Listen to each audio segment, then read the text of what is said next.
ಜೊಲ್ಲೆ ಉದ್ಯೋಗ ಸಮೂಹ, ಜೊಲ್ಲೆ ಗ್ರೂಪ್ ಮತ್ತು ನಮ್ಮ ಕ್ಷೇತ್ರದಲ್ಲಿರ್ತಕ್ಕಂಥ ಹಲ್ಸಿದ್ನಾಥ್ ಸಕ್ಕರೆ ಕಾರ್ಖಾನೆಯ ಸಂಯುಕ್ತ ಆಶ್ರಯದಲ್ಲಿ 2ನೇ ಬಾರಿ ನಾವು ಕೃಷಿ ಉತ್ಸವವನ್ನು ಇವತ್ತು ಪ್ರಾರಂಭ ಮಾಡಿದ್ದೀವಿ.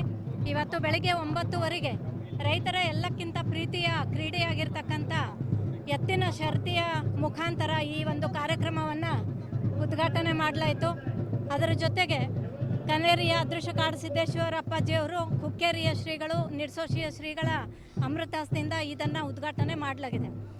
ಈ ಬಾರಿ ನನಗೆ ಬಹಳಷ್ಟು ಹೆಮ್ಮೆ ಅನ್ನಿಸ್ತದೆ. ಯಾಕಂದರೆ ಬಹಳ ಒಳ್ಳೆ ರೀತಿಯಿಂದ ಈ ಬಾರಿ ನಾವು ಕೃಷಿ ಉತ್ಸವದಲ್ಲಿ ಸುಮಾರು ಪುಣೆ, ಮುಂಬೈ, ಬಾರಾಮತಿ, ಬೆಂಗಳೂರು ಈ ಕಡೆಯಿಂದ ರೈತರಿಗೆ ಬೇಕಾಗಿರುವಂತಹ ಆಧುನಿಕ ತಂತ್ರಜ್ಞಾನದ ಎಲ್ಲ ಸಲಕರಣೆಗಳು, ಅವರಿಗೆ ಕಬ್ಬು ಕಟಾವು ಮಾಡೋದಕ್ಕೆ ಹೊಸದಾಗಿ ಬಂದಂಥ ಅನೇಕ ವಾಹನಗಳು, ಅವರಿಗೆ ಬೇಕಾಗುವಂಥ ಅಂದರೆ ಆಧುನಿಕ ರೀತಿಯಲ್ಲಿ ಮಾಡ್ತಕ್ಕಂಥ ಕೃಷಿಗೆ ಬೇಕಾಗಂಥ ಮಾಹಿತಿಯನ್ನೆಲ್ಲನೂ ಕೂಡ ಈ ಬಾರಿ ನಾವು ಇಲ್ಲಿ ಮಾಡಿದ್ದೀವಿ.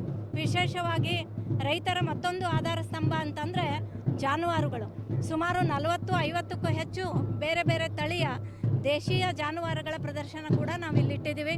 ಬೆಳಿಗ್ಗೆ ನಮ್ಮ ಭಾರತದ ದೇಶೀಯ ಕ್ರೀಡೆ ಆದಂಥ ಡೊಳ್ಳಿನ ಸ್ಪರ್ಧೆ, ಡಾಗ್ ಶೋ ಮತ್ತು ಲಾಟಿಕಾಟಿ ಅಂತಕ್ಕಂಥ ಮರ್ದಾನಿಗೆ ಖೇಳ್ ಅಂತ ಹೇಳ್ತೀವಿ.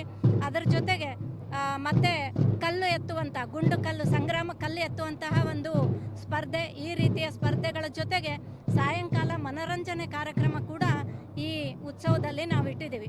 ವಿಶೇಷವಾಗಿ ರೈತರು ನಮ್ಮ ಬೆನ್ನೆಲುಬು.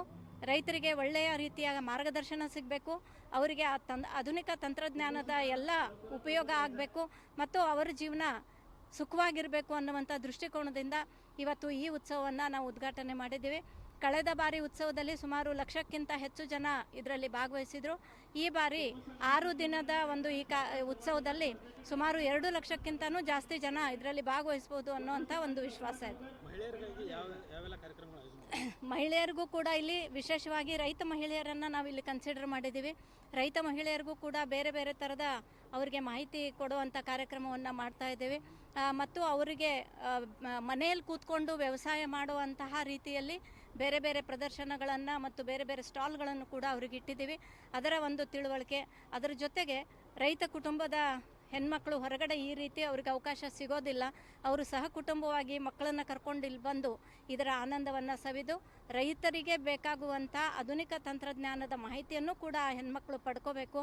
ಮತ್ತು ಅಮ್ಯೂಸಿಂಗ್ ಪಾರ್ಕ್ ಕೂಡ ಮಾಡಿದ್ದೀವಿ, ಅಲ್ಲೂ ಕೂಡ ಮಕ್ಕಳು ಆನಂದಿಸಬೇಕು. ಮತ್ತು ವಿಶೇಷವಾಗಿ ಸ್ವಸಹಾಯ ಸಂಘದ ಹೆಣ್ಮಕ್ಳಿಗೆ ಫುಡ್ ಸ್ಟಾಲ್ಗಳನ್ನು ಕೂಡ ಇದರಲ್ಲಿ ಅವಕಾಶ ಮಾಡಿಕೊಟ್ಟಿದ್ದೀವಿ.